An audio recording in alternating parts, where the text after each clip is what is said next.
Since no camera company will ever beat the Sony x3000, nor will they even reach to try, they know Sony will outrun them in the race, so they fake a knee injury, like, oh my God, sorry, next time I would have beat you if I had knees or a heart. You suck. I got a bunch of questions asking me which camera to get, DJI versus Luna. Oh, my iPhone's just as good. How come you do 1080p sometimes? I hate. All I want is the perfect camera. All I want is the perfect camera. So we're on the Sony x3000, of course. We'll switch it on up to the GoPro, then the Luna. Possibly my phone will make an appearance due to the one guy, asshole iPhone guy. Just imagine this. We would be asking, like, imagine if a camera company would make an action cam, but it had like optical stabilization instead of this digital crap with no crops, and like an actual 3.5mm mic jack, and it's tiny and like amazing front-facing audio. Even though the mic jack sounds like this, what you're hearing right now, it's quite hot. I'm sure there's a lav mic that doesn't sound so bad. Come on. All right, first Jabronstein. What are you downgrade predictions on the RX10 Mark V? It's your fourth grader. So apparently the Sony is actually releasing an RX10 Mark V. I was just complaining like last month because I have the Mark IV, and I was like, imagine if they upgraded this thing. But as we all know, they're going to downgrade several things. Here's my prediction. It's coming out, same sensor, probably the same lens. And what they're gonna do is add a little processing power. So you're getting your 4K 120. You might get HD 240, highly unlikely. They're going to remove the HD 480 and 960 frames per second mode. Whoops, did you enjoy that? Who would ever want to shoot birds at 960 frames per second? You think they're going to improve that mode or lengthen the amount of time you can use it or get rid of the moire? No, nothing's happening. This is a Sony recycling job, thinking, okay, let's just update this thing. Animal eye detect. Oh man, let's not improve the stabilization. It was unusable, but let's just 10-bit, bro. It's 10-bit log, homie. And it's a damn shame. It's a damn shame because that could be your all-in-one camera. Little flippy screen on that thing. Then it's just 24mm, you're vlogging with it. Good stab, 10-bit upgraded Sony colors. You could have so much fun. Make that 960 actually able to record for a while instead of locking manual focus and exposure, and like, you can't film a damn thing. Like, how are you gonna catch something moving? But my main prediction is goodbye 960 frames per second. That was fun. Thanks for getting rid of that. That's what I imagine. Oh, hey GoPro, are you a downgraded image from what we just saw from a decade-old Sony x3000 sensor? Yes, in most ways. You know what's funny? Like, I just compared these cameras, x3000.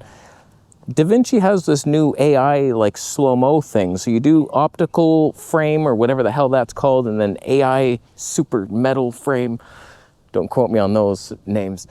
And it basically gave you 960 frames per second in the Sony. So I don't know, there's the odd quirk with it, and it takes time. It's annoying, but Sony x3000 wins again. Why is this video uploaded in 4K if all you need is 1080? Ask me for a friend. Listen, you scientist. It's painful. When I release that 1080p video, I say, you can shoot in 1080p, you know, and then people will say, this video is uploaded in 4K. He's lying. That just proves my point, that you don't have to shoot in 4K. It takes no extra effort to just render it in 4K, even though it was shot in 1080. That's what it is. May the mulberries calm my soul.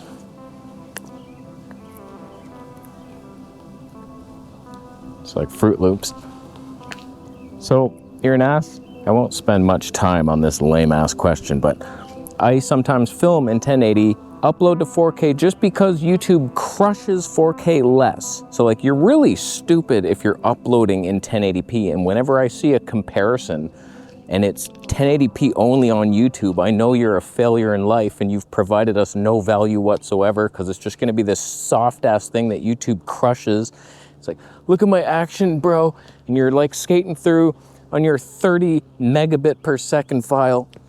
And we can't see a damn thing. It's just blocky things in the trees. Not fun. You know what I forgot to do? Yeah, that just happened. Can you see my fingers in the shot? You know, Markiplier reached out to me and said he'll send me that Luke Edwin 3D printed thing that will hold this filter in instead of me holding it like a cheap asshole, refusing to support anybody. I'm cheap and I'm a bastard, but he's sending it soon. So I won't have to do this, huh?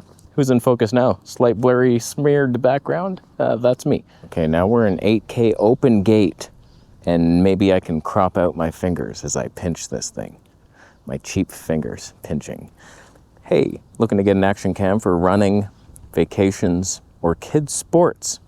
Would you recommend this? He's talking about the Luna, of course, through my affiliate links. Something that the Insta360 or the Luna, you're new to everything in life. Why are you allowed to have babies? I'll be honest with you, I don't really care about your life much. And if you're gonna film anything, here's what goes through my mind. Like, I just went to this event, and it was this Highland Games, Scottish times, and my ancestors were throwing things around. And I was thinking, what am I gonna film? Like, part of me wanted to bring the GoPro, like, oh, maybe I'll see something amazing in 960 frames. And I thought, you know what?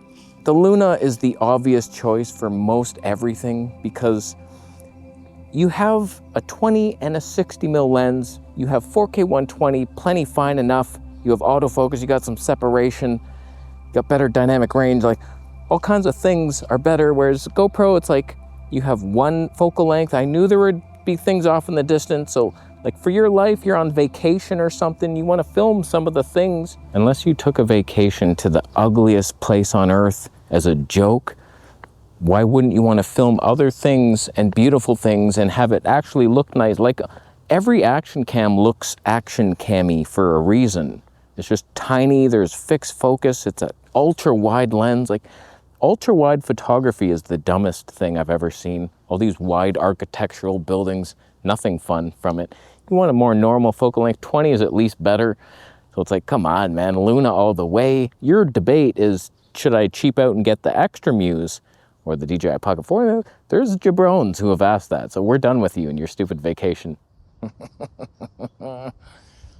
Luna, little upgrade. It's a downgrade. My exposure, I can't. Sometimes, man, I tell you, it's like, oh, okay, I think I nailed it this time, and then I'll use pure video or something, or the exposure comp's off.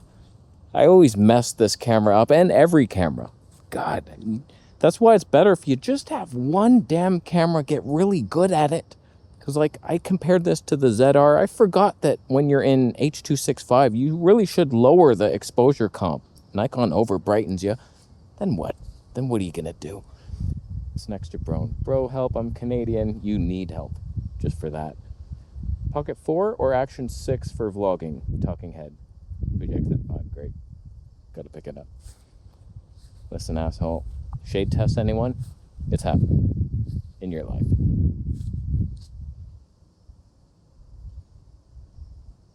That looks nice. Ironically, this is where I should have used pure video and low light mode, but whatever, we'll be in the sun soon. So, like, if you're debating action cam versus big, this is old news. Like, I think this question was asked before the Luna even came out. We all know we're debating Luna or the extra Muse. The only reason I say get the DJI Action 4 is that, in my opinion, the Action 5 and 6 both kind of look worse. They look more processed. I didn't like the HDR look. DJI, like the Action 4 was slightly more natural, but not really. But it's much cheaper if you find it used. Okay, then you didn't commit much to it. But like, if you want a nice look, it's Luna Ultra, Extra Muse, 2 Pro that's not out yet. And I haven't reviewed it yet. Hopefully they're sending it to me. But Action 4, you're not going to be in focus. You have to do that filter hack thing. I made a video about it. You skipped it. That's on your time. So it's like, I don't know. They're not fun options. Oh my God, a bird. GoPro is the funnest action cam. Luna is the funnest pocket cam. Those are your major options. We're in CC film, by the way. Let's switch for the next question to something else. Now we're in POS film, which is the Ricoh GR4 theft from their warehouse. They just take whatever color they want and that's fine, totally legal. Some of these like expose very differently. So it's like, oh, all of a sudden your highlights are clipping. Was that your question? It could have been.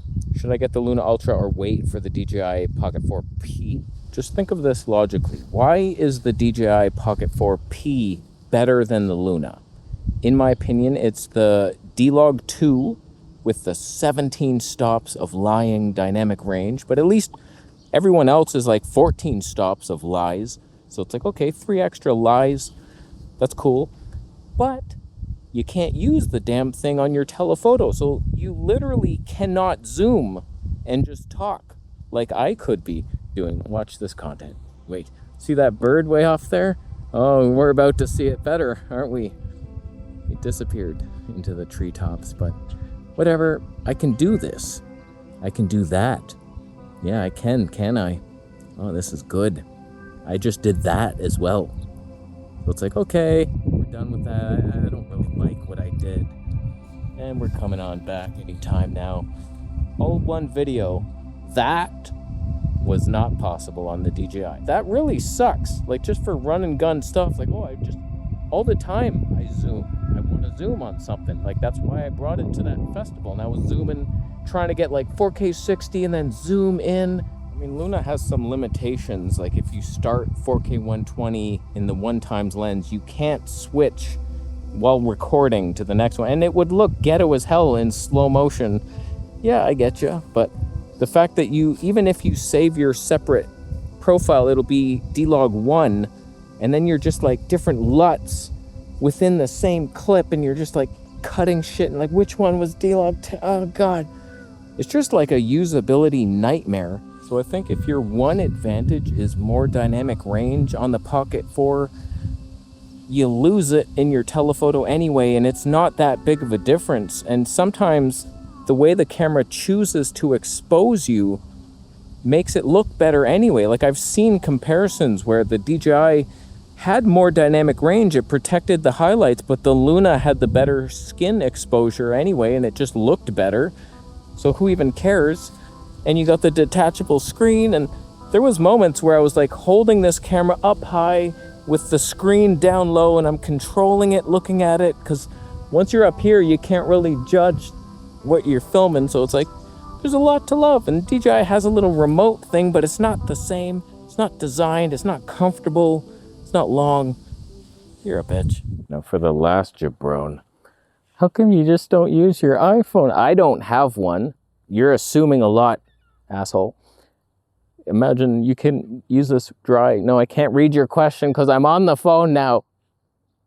That's a bitch. That's one of the downsides. That's one of the reasons. Can't even do a Q&A. We're now on the Huawei P40 Pro, of course, main lens. And there's many things wrong with phones. Yes, it looks as good, if not better. The iPhone, like, it looks like it has more dynamic range and a couple lenses in there, 4K 120. Why would you ever? Okay, there's several reasons. One, it's not free. Huh? When's iPhone reaching out to YouTubers? Here you go. Some, probably, not me. It's so much. Like, it's like $1,800 or something Canadian. I'm like, who the fuck? I would buy a full frame wildlife setup for that. What are you talking about? Phones are that much, and you're getting one every year? What? Who makes $1,800 in a full year? Who? Nobody. So one, when people say like, just use your phone, most people don't have that bullshit expensive phone. Not everybody cares about that. And like, there's so many ergonomic problems with the phone. Like right now, I have this giant clip on with Ulanzi plates everywhere, and I can make it work if I had a tripod here, but usually if it's just in your pocket, irradiating your genitals, you would be holding it like this by the phone. So you're walking and talking about how you love rat meat, you flavor it with mouse fur. You're not even vegan, you sicken me. And then I switch hands. You know what happens when you switch hands? This. Yeah, I'm no longer, what are you gonna claw grip it from behind? Hey man, subscribe. Homie, no, you'd have to flip it. And then in post, every time you're changing hands, you're flipping your damn shot. What kind of life is that? I'm actually just holding it underneath. It's quite comfortable and it's not even a problem. I created it in my mind. But like, there's a lot of limitations with the iPhone. Like, it has Apple Log 2, but not in every mode. And there's a lot of things like you can't use this lens with that. Slow motion frame rates. Oh, sorry, no log in that. 4K 120, HD 240, very dated specs for thousands. And your ultra wide camera on the iPhone, which we just switched to, not as good, not that great. It's like, I think this is a bigger sensor on the ultra wide. Not everyone cares about that sensor. It's like the main one's pretty good, and then the telephoto one's ghetto, and the ultra wide is always an afterthought. Whereas this was like a long time ago, I was like, this is the biggest sensor ultra wide. I mean, this thing gives you more separation than the GoPro does. So like technically it looks better. It has 960 frames, 7,000 if you want. Some decent dynamic range, maybe. Don't quote me on it. It appears there's a scratch on the lens. Not even available through my affiliate links anymore. I forget what the first iPhone was to do HD 240, but it was many years ago and they haven't even tried to upgrade it since. And that's the funnest feature you can get. So phones suck. The Huawei's pretty good, and 7,000 frames, like no one's even close to touching that one. Yeah, it's a little slow. Sometimes there's no real need for it, but there's the odd thing where it's like, oh my God, 7,000, bro. So phones are expensive. They're more money than these little cameras. They're very limited ergonomically, very annoying to use. All taps, like barely any buttons. I have no flippy screen. It's really a pain in the ass to film yourself with, and it's not always on me. That's your life. You're the one. Oh, goodbye, testicles and your uses. And then all these third-party apps that you have to use to maximize your phone out gets confusing, and then you lose features of your regular app, and it's just like, it's too much going on with phones. I'm not you. I will never be you, advanced with your technology, ordering things with my phone. Oh, look, I tapped, and here it is, Mr. Magic. Fuck you and your life. So, iPhone, wouldn't mind one day, but like, lower your price, asshole. My Mac was way too expensive, and you don't even have HD 480 frames per second.